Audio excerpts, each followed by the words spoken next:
Battle of Gadebusch, 1712, the Great Northern War, by Kings and General. Let's go. John, the hat's staying on, bro. Fuck it. I look like a gnome. There we go.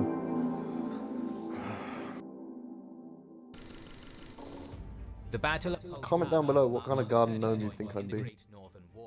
Would I have a shovel, a wheelbarrow, maybe a fishing pole or some maybe? Were left with the difficult task of defending their empire without their elite army. The Russians, finally out from the shadow of their earlier defeats, were at liberty to attack in all directions without the worry of a powerful opposing army. The rest of Sweden's enemies would not sit idle at this opportunity. Please someone do some fan art of Jack as a garden gnome in Napoleonic style. Fan art it, send it to us, please. Peter left Poltava for Kiev shortly after the surrender of the Swedish army at Perivolochna.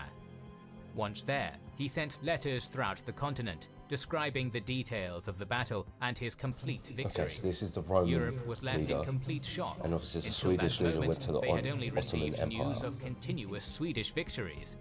The Duke of Marlborough famously wrote, "We have no confirmation as yet of the battle between the Swedes and the Muscovites, but should it be true of the first being so entirely beaten as is reported, what a melancholy reflection it is that after constant success for 10 years, Charles XII should in 2 hours' mismanagement and ill success ruin himself and his country." The rest of Europe's elite had a similar disposition towards the Russian victory. However, some welcomed Russia onto the European stage. The famous polymath and philosopher Leibniz remarked that Peter would now be the Turk of the North. Interesting, okay.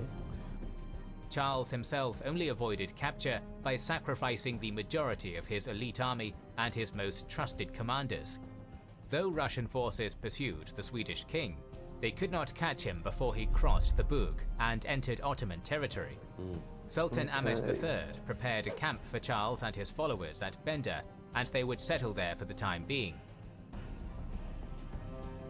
Peter was elated because of his grand victory, yet he was also equally disappointed due to Charles and Mazeppa's escape into Ottoman lands.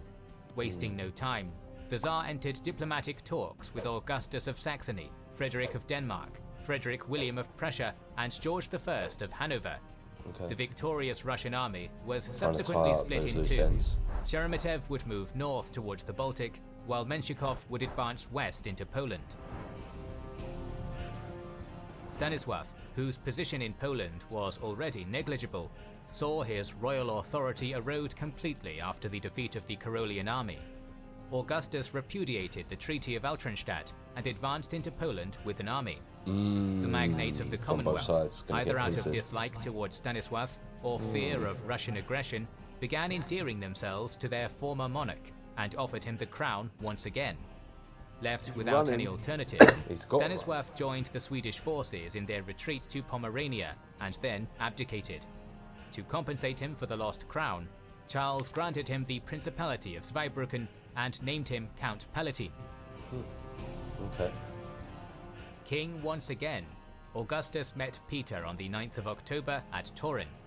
He feared Peter's reaction to having been abandoned in 1706. However, the Tsar did not hold a grudge. Nevertheless, at dinner, Peter could not resist an ironic thrust at Augustus's faithlessness. "I always wear the cutlass you gave me," Peter said, "but it seems you do not care for the sword I gave you, as I see you are not wearing it." Augustus replied that he prized Peter's gift, but that somehow in the haste of his departure from Dresden, he had left it behind. "Ah," said Peter, "then let me give you another." He gave Augustus the same sword he had given him before, which had been discovered in Charles's baggage at Poltava. The monarchs signed a new treaty that effectively made the Commonwealth a Russian dependency in all but name. The Russians were allowed to station their troops in the Commonwealth. Peter would become the guarantor of the rights of the Polish nobility, while Augustus would join all of Peter's wars. One secret clause of the treaty was that Augustus would be allowed to claim Livonia. But only in the following only as a days, figurehead. Peter also established alliances. I see you. You haven't liked the video yet. Why not? Go on. Go like it. While you're at it, you know you want to subscribe. And if you want to go to our social medias, all the links you need are in the description box down below. And you might as well head over to our Patreon as well, where you can get extra bonus content if you're enjoying this. That link's in the description box down below. But we'll get straight back into the video.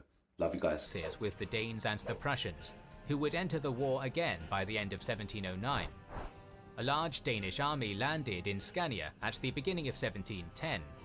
Alarmed at the prospect of an attack on mainland Sweden, a 15,000-strong army was raised by Magnus Stenbock. At the Battle of Helsingborg in March, the Swedish army decisively defeated their Danish counterpart. This effectively marked the last time that the Danish tried to reclaim Scania. As Augustus was consolidating his power in the Commonwealth for most of 1710, and the Danish were rebuilding their armies at the same time, the western front of the war went through a lull for most of the year. The same cannot be said for the eastern Baltic, though. Sweden's Baltic ports remained relatively undefended now that the Karolian army had capitulated. In July, Riga, Sweden's richest and most populous city, surrendered to the Russians after negotiating the restorations of old privileges for the Livonian nobility. According to the Treaty of Turin, Riga was supposed to be handed over to Augustus. However, the topic seemingly never resurfaced again. Dunemunda and Pernau fell in August, while Arensberg and Revel capitulated in September. Yeah, they've basically lost. In March of the same year, Viborg had been besieged too. Suffering from a lack of supplies and artillery, the Russian army was unable to assault the well-defended fortress. Finally, after several months, Peter arrived with his new fleet, bringing his army much-needed food and weapons. The massive Russian artillery barrages breached the walls within a few days, and the Swedish garrison quickly surrendered. With this, Peter had finally achieved one of his main personal goals, to form a powerful defensive corridor around his capital, St. Petersburg. The Russians led several offensives into Finland during the next 2 years. However, due to logistical issues, they were unsuccessful. Fuck walking when it's raining like that. Yeah, man. Well, we've got no other choice, though. Charles taken refuge in the Ottoman Empire, Peter had begun sending letters to the Sultan, requesting the Swedish king's extradition. These letters became increasingly threatening as the months passed, much to the annoyance of Ahmed. Taking the last of Peter's letters as a personal insult, the Sultan declared war on Russia in October of 1710.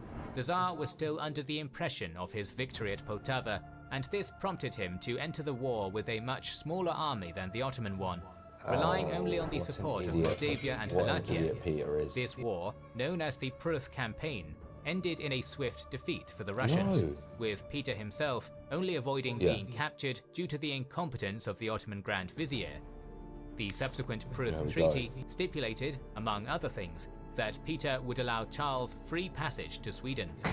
Charles would not use that right, however, instead choosing to remain in the Ottoman Empire to try and persuade the Sultan to attack Russia again. In 1711, the Allied forces began a massive offensive into Swedish Pomerania, besieging the fortresses of Stralsund, Stettin, and Wismar. But since the armies were more interested in raiding the countryside, the sieges were not effective. Additionally, disagreements between the commanders and a lack of siege artillery ensured that nothing of note would be achieved. In September, Stenbock landed on the island of Rügen with a large army. Alarmed at the prospect of facing a strong Swedish army, the Allied forces retreated from Stralsund and Stettin. As the Allies were insufficiently strong to take such well-garrisoned cities, they remained content with sporadic raids on smaller settlements. In the spring of 1712, another strong Swedish army arrived in Stralsund. Consequently, the Danish navy began tightening its grip over the Baltic Sea, which worsened the situation for the defenders of the Swedish forts. I mean, they could get supplies, right? Stenbock knew that Stralsund would not survive a combined land and sea-based blockade. However, facing the combined Danish-Saxon-Russian army was not a feasible option either. In autumn, the Allied forces split up into two, so that one part could raid Mecklenburg. Stenbock's options were now to face a large Russian-Saxon army south of Stralsund, or to head west into Mecklenburg and fight the Danish. In the end, he decided on the latter option. Peter was in Dresden at the time, recovering from an illness. He was already furious because of the lack of coordination between the Allied commanders, and after hearing of Stenbock advancing towards Mecklenburg, he ordered his forces to engage in a pursuit without him. Just gone past it though. Stenbock advanced quickly, much faster than the Russian Saxon armies did. Yeah. On the 3rd of December, the Danish army encamped for winter quarters southwest of Wismar, near the town of Gadebusch. The Swedish army arrived at Wernau on the 14th, and by the 18th, they were already at Brusewitz, merely 10 kilometers away from the Danish army. Right. At that point, the Russian army was south of Lake Schwerin and could not provide any assistance. Only a small Saxon cavalry detachment arrived to aid the Danish by the eve of the battle. Why only a small amount? Stenbock knew that any delay would be detrimental to his cause, so he marched his army through a snowstorm, arriving on the other side of the river on the morning of the 20th. No. Jobs von Stoltenberg, the leader of the Danish army, placed his forces one behind line. a river Their and tactics dense gonna work marshland against this, near right? the village of Falkenstedt. The strong Danish defensive position made their leaders believe that the Swedes would turn south and try to cross the river at a safer point before attacking. After reconnaissance, however, Stenbock concluded that their only chance of victory would be through a full frontal assault. Let's go. The Allied army was around Muggy 17,000 marshland, strong, I'm betting. with 8,000 Danish You're gonna infantrymen, struggle here, bro. 5,000 cavalry, along with another 4,000 Saxon horsemen. The Swedish army had about 12,500 men, with 6,500 footmen and 6,000 cavalry. Both sides placed their infantry in the center and their cavalry on the flanks. The Swedes had 30 cannons, while the Danish had 14. Jobs von Scholten led the Danish army, Jakob von Flemming led the cavalry on the left flank. Shoot up Stenbock led the Swedish army. Make it more difficult. At 1 p.m., the Swedish artillery opened fire, and the rest of their troops advanced. The Swedes were using a new type of cannon, which was more mobile and precise than the Danish artillery. Interesting. Their artillery barrage not only managed to cover the advance of their troops, but also dealt heavy casualties to the Danish forces. Nice. The Swedish infantry advanced towards the Danish position through a narrow clearing. Adhering to the Karolian tactics, they advanced until they could discern their enemy's facial features and fired several devastating volleys. The Danish infantry returned fire, however it was not precise. Scholtens attempted to break the Swedish center with a cavalry attack from the right. This attack failed due to precise Swedish volleys, as well as artillery barrages, and the cavalry retreated after suffering significant casualties. Afterwards, the Swedish left attacked the winded Danish right. Nice. I would have thought that would muggy this forced Scholten to move his entire army to the left to avoid being outflanked. Simultaneously, the Swedish cavalry on the right managed to find a small path through the marsh and attacked. Oh, there you go. The Danish left was caught completely by surprise and began retreating because of the relentless Swedish assault. The Allied army, though in a strong defensive position, was suffering from disorganization. Flemming, the leader of the Danish forces on the left, requested that the cavalry which was kept behind Falkenstedt be brought to the front on the morning of the battle. They pushed over, Scholten acquiesced. However, his order came in late, and those cavalry regiments were caught behind the Danish left during the retreat. As they were unprepared for battle and caught in a position where maneuvering was difficult, disorder broke loose within their ranks. They were pushed back to Falkenstedt, where brutal fighting ensued. The quick and precise Swedish assault along the entire front pushed the Danish army back, and some units began routing. Unable to save their left flank, Flemming and Scholtens retreated behind Falkenstedt and formed a new defensive line there. The Swedish left once again assaulted the Danish right. However, they were fired upon by the Danish Royal Guard and lost some of their momentum. Nevertheless, the Danish right almost broke, and Flemming had to reinforce it with his Saxon cavalry. The Saxons managed to stabilize the line. However, their attempts to push the Swedes back were unsuccessful. The Royal Guard still continued firing at the Swedish cavalry, causing many casualties. This forced Stenbock to send his elite infantry regiments to fight them, and the two sides engaged in a brutal melee. Come on, cavalry. This engagement was eventually won by the Swedes, Yeah. as the I Danish didn't centre even began need the to other retreat. cavalry. The Saxons, though unable to defeat the Swedish left, fought fiercely and ensured that their enemies could not pursue the retreating forces. There's Most of the troops on the Danish left were either killed or captured, and only a few soldiers managed to retreat with the rest of the army. In the end, the Danish army lost all of their artillery and about 6,500 men, most of whom were captured, while the Swedes lost 1,500. Although this battle was a tactical success for Stenbock's army, it proved to be strategically insignificant. The Danish army was not completely broken, and the Russians and Saxons still had overwhelming numerical superiority. Furthermore, So the what's gonna Swedish army happen? was no longer within the safety of Stralsund's walls, and marching back would be a risky move. A lack of supplies also began to take its toll on them, and to make matters worse, the Baltic Sea was still frozen, so resupplying by ship was not an option. We're in a sticky situation still. Stenbock subsequently moved west with his army, trying to extort funds and supplies out of the Danish-controlled city of Altona. When the citizens failed to meet the overwhelming demands, the Swedish army burned the city to the ground.